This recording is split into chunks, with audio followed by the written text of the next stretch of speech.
हरिओम प्रिय भक्तों, आप सभी का दिन मंगलमय हो। आज 11 दिसंबर पौष मास के कृष्ण पक्ष की सप्तमी तिथि है। इस तिथि पर चंद्रमा सिंह राशि में स्थित रहेंगे। इस राशि के स्वामी सूर्यदेव होते हैं। इस तिथि पर पूर्वा फाल्गुनी नक्षत्र और विषकुंभ योग का संयोग बन रहा है। राहुकाल दोपहर 1:31 से 2:49 तक रहेगा। चंद्रमा सिंह राशि में संचरण करेंगे। सूर्योदय होगा सुबह 7:04 पर और सूर्यास्त शाम 5:24 पर होगा। शुभ काल अभिजीत मुहूर्त सुबह 11:58 से दोपहर 12:41 तक। अमृत काल रात 9:12 से रात 10:53 तक होगा। ब्रह्म मुहूर्त सुबह 5:26 से 6:14 तक होगा। आइए अब सुनते हैं रोजाना की तरह सीता नित्यनेम की कथा। सीता नित्यनेम की कथा सुनने से घर में सुख समृद्धि आती है, धन धान्य की कमी नहीं रहती, मानसिक शांति मिलती है और जीवन में आने वाली बाधाएं दूर होती हैं। क्योंकि यह कथा राम सीता की भक्ति, पवित्रता और धर्म का पालन सिखाती है। इसे सुनना बहुत शुभ माना जाता है और यह भक्ति भाव बढ़ाकर व्यक्ति को सांसारिक कष्टों से निकालने में मदद करती है। इससे पहले के अध्याय सुनने के लिए आपका बहुत बहुत धन्यवाद। इस चैनल को सपोर्ट करने के लिए आपका धन्यवाद। ऐसे ही हमारे चैनल को अपना प्यार देते रहिए। अगर आप हमारे चैनल पर नए हैं तो चैनल को सब्सक्राइब करें, वीडियो को लाइक करें और शेयर करना ना भूलें। आइए अब सुनते हैं सीता नित्यनेम की कथा। यह कहानी माता सीता कहती थी और श्री राम इसे सुना करते थे। एक दिन श्री राम भगवान को किसी काम के लिए बाहर जाना पड़ गया तो सीता माता कहने लगी कि भगवान, मेरा तो 12 वर्ष का नित्यनेम है। अब आप बाहर जाएंगे तो मैं अपनी कहानी किसे सुनाऊंगी। श्री राम ने कहा कि तुम कुएं की पाल पर जाकर बैठ जाना, वहाँ जो औरतें पानी भरेंगी उन्हें अपनी कहानी सुना देना। सीता माता कुएं की पाल पर जाकर बैठ जाती है। एक स्त्री आई, उसने रेशम की जरी की साड़ी पहन रखी थी और सोने का घड़ा ले रखा था। सीता माता उसे देखकर कहती हैं कि बहन, मेरा 12 वर्ष का नित्यनेम सुन लो। पर वह स्त्री बोली कि मैं तुम्हारा नित्यनेम नहीं सुनूंगी। मैं तुम्हारा नित्यनेम सुनूंगी तो मुझे घर जाने में देर हो जाएगी, मेरी सास मुझसे लड़ेगी। उसने कहानी नहीं सुनी और चली गई। उसकी रेशम की जरी की साड़ी फट गई, सोने का घड़ा मिट्टी के घड़े में बदल गया। सास ने देखा तो पूछा कि ये किसका दोष अपने सर पर लेकर आ गई है। बहू ने कहा कि कुएं पर एक औरत बैठी थी, उसने कहानी सुनने के लिए कहा, लेकिन मैंने सुनी नहीं, जिसका यह फल मिला। बहू की बात सुनकर अगले दिन वही साड़ी और घड़ा लेकर सास कुएं की पाल पर गई। सास को वहीं माता सीता बैठी मिली और माता सीता ने कहा कि बहन, मेरी कहानी सुन ले। सास बोली कि एक बार छोड़, मैं तो 4 बार कहानी सुन लूंगी। राम आए, लक्ष्मण आए, देश के पुजारी आए, नित्यनेम का नेम लाए, आओ राम बैठो राम, तपी रसोई जियो राम, माखन मिश्री खाओ राम, दूध बतासा पियो राम, सूत के पलका मोठो राम, साल दुसाला पोठो राम, साल दुसाला ओढ़ो राम, जब बोलू जब राम ही राम, राम संवारे सबके काम, खाली भंडार भरेंगे, सबका बेड़ा पार करेंगे, श्री राम जय जय राम। सास बोली कि बहन, कहानी तो बहुत अच्छी लगी। कहानी सुनकर सास घर चली गई और उसकी साड़ी फिर से रेशम की जरी की बन गई, मिट्टी का घड़ा फिर से सोने का घड़ा में बदल गया। बहू कहने लगी, सासू माँ, आपने ये सब कैसे किया। सास ने कहा कि बहू तो दोष लगा के आई और मैं यह दोष उतार कर आई हूँ। बहू ने फिर पूछा कि वह कुएं वाली स्त्री कौन है। सास बोली कि वो सीता माता थी, वो पुराने से नया कर देती हैं, खाली घर में भंडार भर देती हैं, वह लक्ष्मी जी का वास घर में कर देती हैं, आदमी की जो भी इच्छा हो उसे पूरा कर देती हैं। बहू बोली, ऐसी कहानी मुझे भी सुना दो। सास बोली कि ठीक है, तुम भी सुनो। और सास ने कहानी शुरू की। राम आए, लक्ष्मण आए, देश के पुजारी आए, नितनेम का नेम लाए, आओ राम बैठो राम, तपी रसोई जियो राम, माखन मिश्री खाओ राम, दूध बतासा पियो राम, सूत के पलका मोठो राम, साल दुसाला पोठो राम, साल दुसाला ओढ़ो राम, जब बोलू तब राम ही राम, राम सवारे सबके काम, खाली घर भंडार भरेंगे, सबका बेड़ा पार करेंगे, श्री राम जय जय राम। कहानी सुनकर बहू बोली कि कहानी तो बहुत अच्छी है। सास ने कहा कि ठीक है, इस कहानी को रोज कहा करेंगे। अब सास बहू रोज सवेरे उठती, नहाती धोती और पूजा करने के बाद नित्नेम की सीता जी की कहानी कहती। एक दिन उनके यहाँ एक पड़ोस की औरत आई और बोली कि बहन जरा सी आँच देना। तो वह बोली कि आँच तो अभी हमने जलाई ही नहीं। पड़ोसन ने कहा कि तुम सुबह 4 बजे उठकर क्या कर रही हो? फिर उन्होंने कहा कि सुबह उठकर हम पूजा करते हैं। फिर सीता नित्नेम की कहानी कहते हैं। पड़ोसी ने उनकी बात सुनकर फिर कहा कि सीता माता की कहानी कहने से मुझे तुम्हें क्या मिला? वे बोली कि उनकी कहानी कहने से घर में भंडार भर जाते हैं, सारे काम सिद्ध हो जाते हैं, मन की इच्छा भी पूरी हो जाती है। पड़ोसन कहती है कि बहन ऐसी कहानी तो मुझे भी सुना दो। फिर वह बोली कि ठीक है, तुम भी यह कहानी सुन लो। राम आए लक्ष्मण आए, देश के पुजारी आए, नितनेम का नेम लाए, आओ राम बैठो राम, तपी रसोई जियो राम, माखन मिश्री खाओ राम, दूध बतासा पियो राम, सूत की पलका मोठो राम, साल दुसाला पोठो राम, साल दुसाला ओढ़ो राम, जब बोलू जब राम ही राम, समारे सबके काम, खाली घर भंडार भरेंगे, सबका बेड़ा पार करेंगे, श्री राम जय जय राम। सारी कहानी सुनने के बाद पड़ोसन कहने लगी, बहन कहानी तो मुझे बहुत अच्छी लगी। अब वह पड़ोसन भी नितनेम सीता माता की कहानी कहने लगी। कहानी कहने से सीता माता ने पड़ोसन के भी भंडार भर दिए। हे सीता माता, जैसे आपने उनके भंडार भरे वैसे ही आप हमारे भी भंडार भरना, कहानी सुनने वाले के भी और कहानी कहने वाले के भी। बोलिए सीता माता की जय। श्री राम जय जय राम। आइए अब सुनते हैं रामायण से श्री कृष्ण के पंख की कहानी। एक बार वनवास के दौरान माता सीता को प्यास लगी। तभी श्री राम जी ने चारों ओर देखा तो उनको दूर दूर तक जंगल ही जंगल दिख रहा था। कुदरत से प्रार्थना की, हे वन देवता, आसपास जहाँ कहीं पानी हो वहाँ जाने का मार्ग कृपा कर सुझाइए। तभी वहाँ एक मयूर ने आकर श्री राम जी से कहा कि आगे थोड़ी दूर पर एक जलाशय है, चलिए मैं आपका मार्ग पथ प्रदर्शक बनता हूँ, किंतु मार्ग में हमारी भूल चूक होने की संभावना है। श्री राम जी ने पूछा वह क्यों? तब मयूर ने उत्तर दिया कि मैं उड़ता हुआ जाऊंगा और आप चलते हुए आएंगे, इसलिए मार्ग में मैं अपना एक एक पंख बिखेरता हुआ जाऊंगा, उसके सहारे आप जलाशय तक पहुंच ही जाओगे। यहाँ पर एक बात स्पष्ट कर दूं कि मयूर के पंख एक विशेष समय एवं एक विशेष ऋतु में ही बिखरते हैं। अगर वह अपनी इच्छा विरुद्ध पंखों को बिखेरेगा तो उसकी मृत्यु हो जाती है, और वही हुआ। अंत में जब मयूर अपनी अंतिम सांस ले रहा होता है तब उसने मन में ही कहा कि वह कितना भाग्यशाली है कि जो जगत की प्यास बुझाते हैं, ऐसे प्रभु की प्यास बुझाने का उसे सौभाग्य प्राप्त हुआ। मेरा जीवन धन्य हो गया, अब मेरी कोई भी इच्छा शेष नहीं रही। तभी भगवान श्री राम ने मयूर से कहा कि मेरे लिए तुमने जो मयूर पंख बिखेर कर अपने जीवन का त्याग कर मुझ पर जो ऋणानुबंध चढ़ाया है, मैं उस ऋण को अगले जन्म में जरूर चुकाऊंगा। तुम्हारे पंख अपने सिर पर धारण करके तत्पश्चात अगले जन्म में श्री कृष्ण अवतार में उन्होंने अपने मुकुट पर मयूर पंख को धारण कर वचन अनुसार उस मयूर का ऋण उतारा था। तात्पर्य यही है कि अगर भगवान को ऋण उतारने के लिए पुनः जन्म लेना पड़ता है तो हम तो मानव हैं, न जाने हम कितने ही ऋणानुबंधन से बंधे हैं, उसे उतारने के लिए हमें तो कई जन्म भी कम पड़ जाएंगे।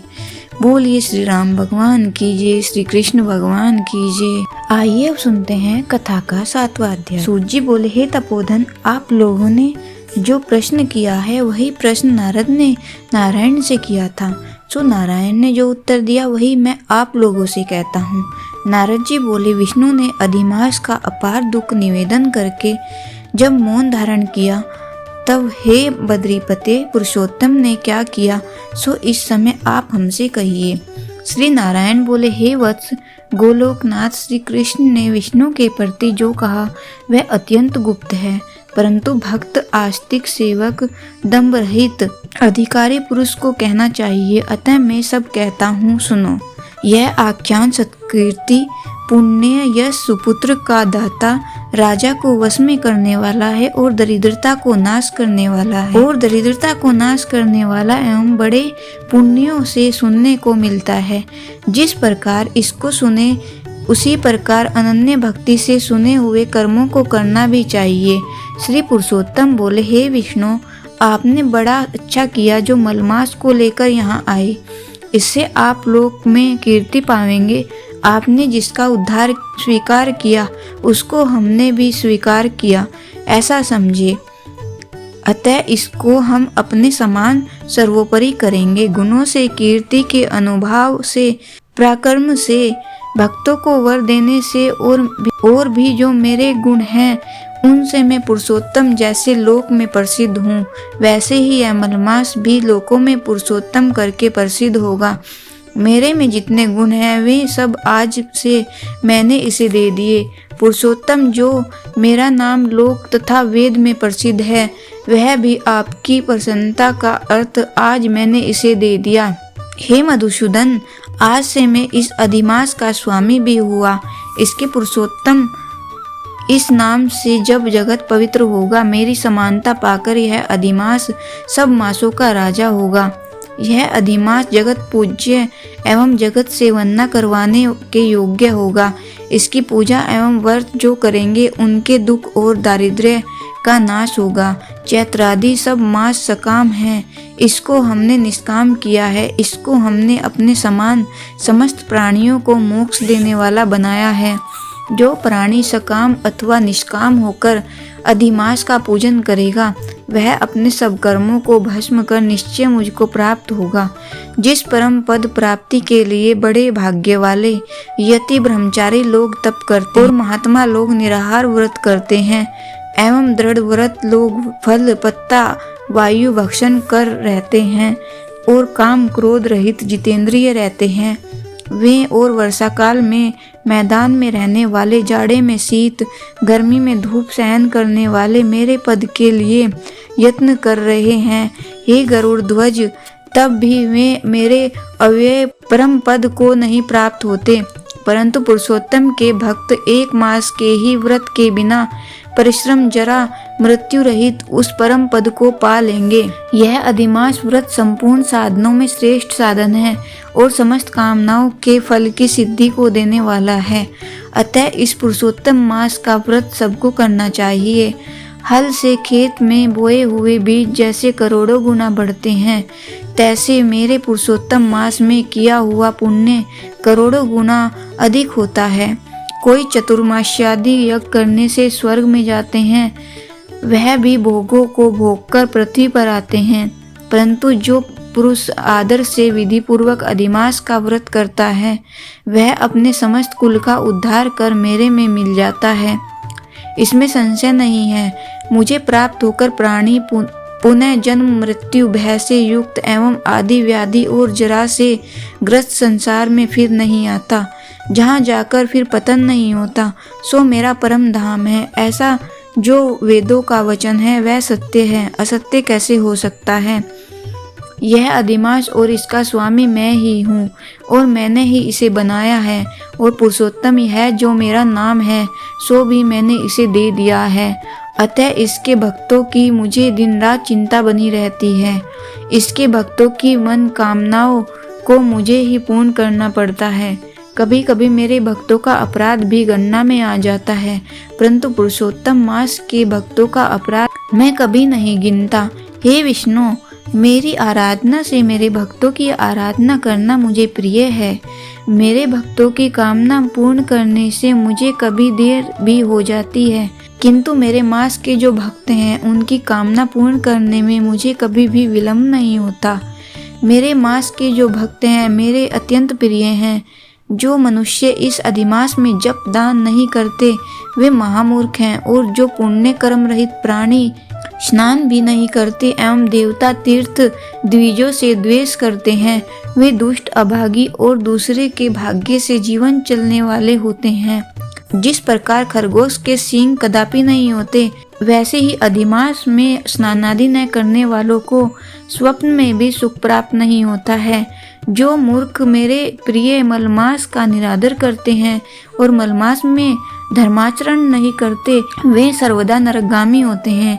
प्रति तीसरे वर्ष पुरुषोत्तम मास प्राप्त होने पर जो प्राणी धर्म नहीं करते वे कुंभिपाक नरक में गिरते हैं, और इस प्रकार लोक में दुख रूप अग्नि में बैठे स्त्री पुत्र पौत्र आदि को से उत्पन्न बड़े भारी दुखों को भोगते हैं।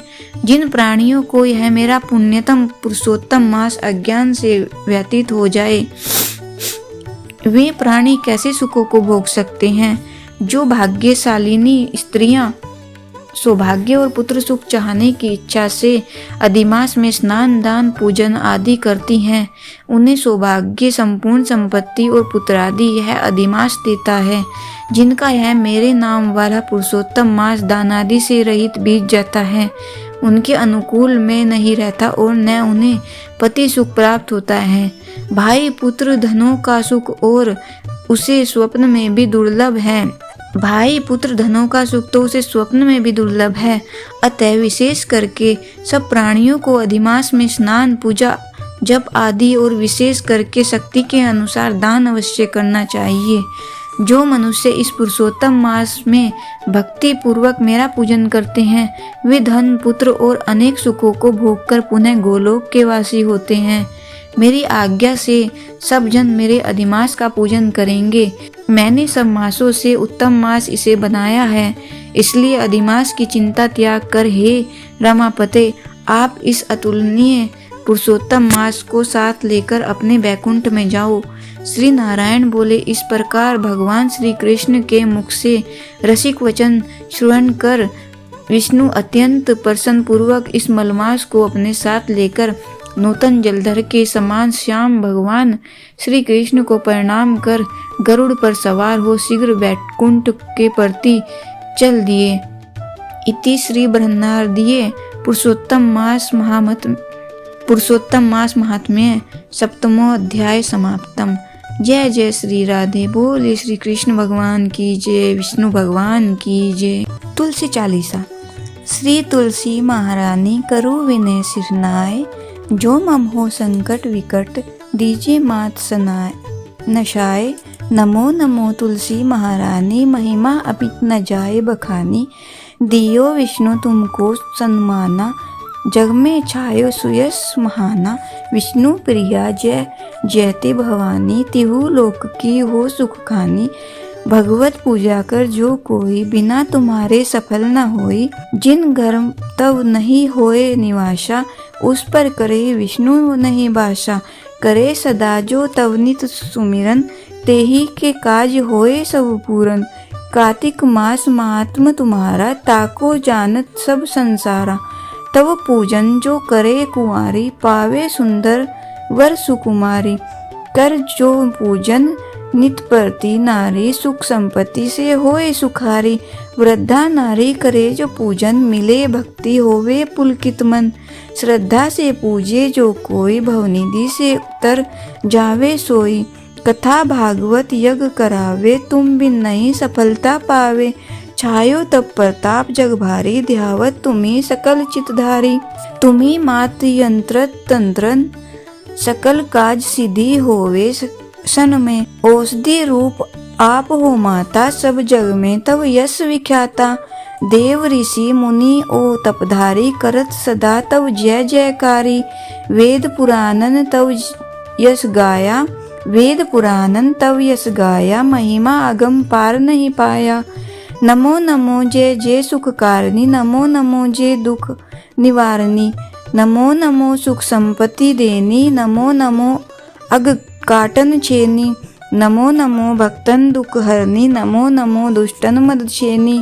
नमो नमो भवपार उतारिणी, नमो नमो परलोक सुधारिणी, नमो नमो निज भक्त उबारिणी, नमो नमो जन काज सवारिणी, नमो नमो जय कुमति नाश, नमो नमो जय कुमति नसावनी, नमो नमो सुख उपजावनी, जयति जयति जय तुलसी माई, ध्याऊं तुमको शीश नवाई, निजन जानी मोही अपनाओ, बिगड़े कारज आप बनाओ, करो विनय में मात तुम्हारी, पूर्ण आशा करहु हमारी, शरण चरण कर जोरी मनाऊं, निस्दिन तेरे ही गुण गाऊं, करहु मात यह अब मोह पर दाया, निर्मल होय सकल मम काया, मंगू मात यह वर दीजिए, सकल मनोरथ पूर्ण कीजिए, जनू नहीं कुछ नेम अचारा, क्षमो मात अपराध हमारा, ब्रह मास करे जो पूजा, ता सम जग में और न दूजा, प्रथम ही गंगा जल मंगवावे, फिर सुंदर स्नान करावे, चंदन अक्षत पुष्प चढ़ावे, धूप दीप नैवेद्य लगावे, करे आचमन गंगा जल से, ध्यान करे हृदय निर्मल से, पाठ करे फिर चालीसा की, स्तुति करे मात तुलसा की, यह विधि पूजा करे हमेशा, ताके तन नहीं रहे क्लेशा, करे मास कार्तिक का साधन, सोवे नित पवित्र सिद्ध हुई जाही, हे यह कथा महासुखदाई, पढ़े सुने सो भवतर जाई, तुलसी मैया तुम कल्याणी, तुम्हारी महिमा सब जग जानी, भाव न तुझे मान नित नित ध्यावे, गा गा कर माँ मुझे रिझावे, यह श्री तुलसी चालीसा पाठ करे जो कोय, गोविंद सो फल पावे जो मन इच्छा होए, जय जय तुलसी माता मैया, जय तुलसी माता, सब जग की सुखदाता, सबकी वर माता, मैया जय तुलसी माता, सब योगों से ऊपर, सब रोगों से ऊपर, रज से रक्षक करके सबकी भव त्राता, मैया जय तुलसी माता, बटुपुत्री है श्यामा, सुरबल्ली है ग्राम्या, विष्णु प्रिय जो नर तुमको सेवे, सो नर तर जाता, जय तुलसी माता मैया, जय तुलसी माता, हरि के शीस विराजत, त्रिभुवन से हो वंदित, पतित जनों की तारिणी तुम हो विख्याता, मैया जय तुलसी माता, लेकर जन्म विजन में आई दिव्य भवन में, मानव लोक तुम्ही से सुख संपत्ति पाता, मैया जय तुलसी माता, हरि को तुम अति प्यारी, श्याम वर्ण सुकुमारी, प्रेम अजब है उनका, तुमसे कैसा नाता, हमारी विपद करो तुम, कृपा करो माता, मैया जय तुलसी माता, जय जय तुलसी माता, मैया जय तुलसी माता, सब जग की सुखदाता, सबकी वर माता, मैया जय तुलसी माता, बोले तुलसी माता की जय। सूर्य चालीसा। कनक बदन कुंडल मकर, मुक्ता माला अंग, पद्मासन स्थित ध्याये शंख चक्र के संग, जय सविता जय जयति दिवाकर, सहस्रांशु सप्ताश्वर तिमिर हर, भानु पतंग मारीची, भास्कर सविता हंस सुनूर, विभाकर विवस्वान, आदित्य विकर्तन, मार्तंड हरि रूप विरोचन, अंबर मणि खग रवि कहलाते, वेद हिरण्य गर्भ कह गाते, सहस्रांशु प्रद्योतन, कही कही मुनिगण होत, प्रसन्न मोदल ही अरुण सदर्श, सारथी मनोहर हाकत है साता, चढ़ी रथ पर मंडल की महिमा अति न्यारी, तेज रूपी केरी बलिहारी, उच्चे श्रवा दर्शस है जोते, देखी पुरंदर लज्जित होते, मित्र मरीचि भानु अरुण भास्कर, सविता सूर्य अर्क खग कलिहर, पूषा रवि, आदित्य नामले हिरण्य गर्भाए, मने कही के द्वादश नाम प्रेम सो गावे, मस्तक 12 बार नवावे, चार पदार्थ सो जन पावे, दुख दरिद्र अगपुंज नसावे। नमस्कार को चमत्कार यह, विधि हरिहर को कृपा सार यह। शैवे भानु तुम ही मन लाई, अष्ट सिद्धि नवनिधि ते ही पाई। 12 नाम उच्चारण करते, सहज जन्म के पातक टरते। उपाख्यान जो करते तव जन, रिपु सो जम लहते सोते ही छन। छन सुत जुत बढ़तु है, प्रबल मोह को फंद कटतु है। अर्क शीस को रक्षा करते, रवि ललाट पर नित्य बिहरते। सूर्य नेत्र पर नित्य विराजते, कर्ण देश पर दिनकर छाजते। भानु नसिका वास करहु नित, भास्कर करत सदा मुख को हित। ओट रहे पर्जन्य हमारे, रसना बीच क्षण बस प्यारे। कंठ सुवर्ण रेत की शोभा, तिग्म तेजस कांधे लोभा। उषा बाहु मित्र पिटी पर, त्वष्टा वरुण रहम शूष्ण कर। युगल हाथ पर रक्षा कारण, भानुमान उर शर्म बसत नाभि। आदित्य मनोहर कटी मह हंस हरत मन मुद भर। जंगा गोपति सविता बासा, गुप्त दिवाकर करत हुलासा। विवस्वान पद की रखवारी, बाहर बसते नित तमहारी। सहस्र सांसु सर्वांग समारे, रक्षा कवच चरित्र विचित्र विचारे। अस जोज जन अपने न माही, भय जग बीच करहु ते ही नाही। दरिद्र कुष्ठ ते ही कबू न व्यापे, जोजन याको मन मह जापे। अंधकार जग का जो हरता, नव प्रकाश से आनंद भरता। ग्रह गण ग्रसी न मिटावत जाही, कोटि बार में परनवो ताही। मंद सदर्श सुत जन्म में जाके, धर्म राज सम अद्भुत बाके। धन्य धन्य तुम दिग्मनि देवा, किया करत सुरमुनि नर सेवा। भक्ति भावयुत पूर्ण नियम सो, दूर हटत सो भव के भ्रम सो। परम धन्य सो नर तनहारी, हे प्रसन्न जेहि पर तमहारी। अरुण माघ में सूर्य फाल्गुन, मद वेदानाम रवि उदय। भानु उदय वैशाख गिनावे, ज्येष्ठ इंद्र आषाढ़ रवि गावे। यम भादो अश्विन हिमरेता, कार्तिक होत दिवागर नेता। अगहन बिन विष्णु है पुसही, पुरुष नाम रवि है मलमासी। भानु चालीसा प्रेम युत, गावई जे नर नित्य। सुख संपत्ति लहे विविध, होई सदा कृत कृत्य। बोलिए सूर्य भगवान की जय। ओम जय सूर्य भगवान, जय सूर्य भगवान। जय हो दिनकर भगवान, जगत के नेत्र स्वरूपा। तुम हो त्रिगुण स्वरूपा, धरत सब ही तव ध्यान। ओम जय सूर्य भगवान। सारथी अरुण है प्रभु तुम, श्वेत कमल धारी। तुम चार भुजाधारी, अश्व हैं 7 तुम्हारे। कोटि किरण पसारे, तुम हो देव महान।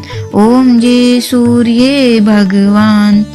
उषा काल में जब तुम उद्याचल आते, सब तब दर्शन पाते। फैलाते उजियारा, जागता तब जग सारा।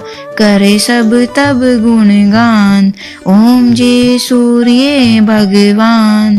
संध्या में भुवनेश्वर अस्ताचल जाते।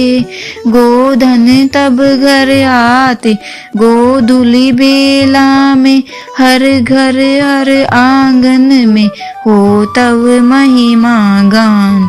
ओम जय सूर्य भगवान। देव धनुज नर नारी, ऋषि मुनिवर भजते।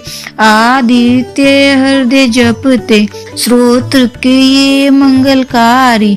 इसकी है रचना न्यारी, दे नव जीवन दान। ओम जय सूर्य भगवान। तुम हो त्रिकाल रचयिता, तुम जग के आधार, महिमा तब अपरंपार। प्राणों का सिंचन करते, भक्तों को अपने देते, बल बुद्धि और ज्ञान। ओम जय सूर्य भगवान, भूचर जलचर खेचर, सबके हो प्राण तुम्ही, सब जीवों के प्राण तुम्ही। वेद पुराण बखाने, धर्म सभी तुम्हें माने, तुम ही सर्वशक्तिमान। ओम जय सूर्य भगवान, पूजन करती दिशाएं, पूज्य 10 दिक्पाल, तुम भुवनों के प्रतिपाल। ऋतुवे तुम्हारी दासी, तुम शाश्वत अविनाशी, शुभकारी अंशुमान। ओम जय सूर्य भगवान, जय सूर्य भगवान, जय हो दिनकर भगवान। जगत के त्रिनेत्र स्वरूपा, तुम हो त्रिगुण स्वरूपा, धरत सब ही तव ध्यान। ओम जय सूर्य भगवान, सूर्य भगवान की जय, विष्णु भगवान की जय।